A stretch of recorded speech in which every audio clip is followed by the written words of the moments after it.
Hello friend, नमस्ते, प्रणाम। मैं नीलू मौर्य अपने यूट्यूब चैनल पे आप सभी दर्शकों का स्वागत करती हूँ और मैं जा रही हूँ एक सुंदर सा प्यारा सा कजरी गीत गाने। आप लोग जरूर अपना आशीर्वाद प्यार दुलार देना। बहुत ही दर्द भरा गीत है कजरी। आप लोग एक बार जरूर सुनना और फुल आवाज के साथ।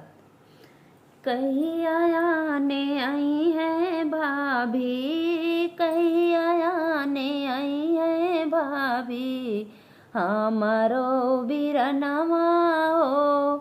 कहीं आया ने आई है भाभी, कहीं आया ने आई है भाभी, हमारो बीरनवा हो।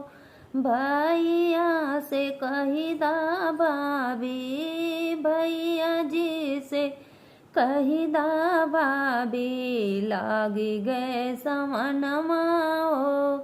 भैया जी से कही दा भाभी, भैया जी से कही दा भाभी, लागी गए समनमा हो। पापा मोर आई है जब हो, पापा मोर आई है जब, जे मैं भोजनमा हो। ओ नहू से कही दा भाभी, ओ नहू से कही दा भाभी, डाल अब झूलनमा हो। ओ नहू से कही दा भाभी, ओ नहू से कही दा भाभी, डाल अब झूलनवा हो। कही आया ने आई है भाभी, कही आया ने आई है भाभी, हमारो बीरनवा हो। कही आया ने आई है भाभी, कही आया ने आई है भाभी, हमारो बीरनवा हो। साँझवा के मामी आई है, साँझवा का मामी आई है, दाब जब चरणवा हो।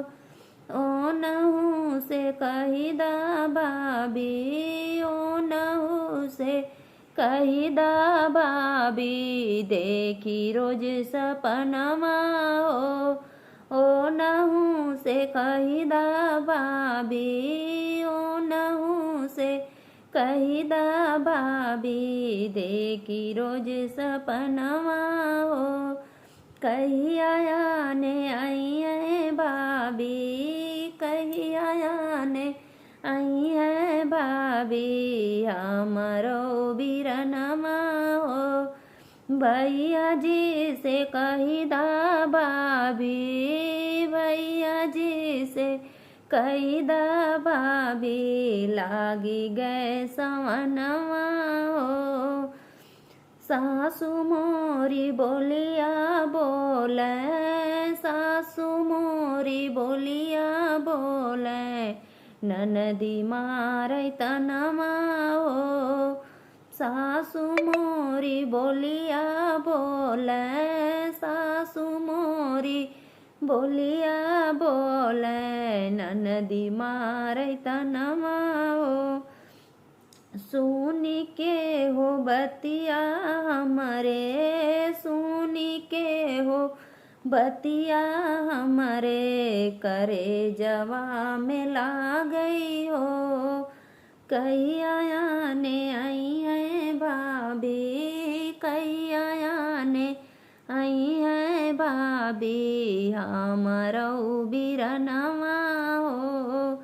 भैया जी से कही दा भाभी, भैया जी से कही दा भाभी, लागी गए सवनवा हो।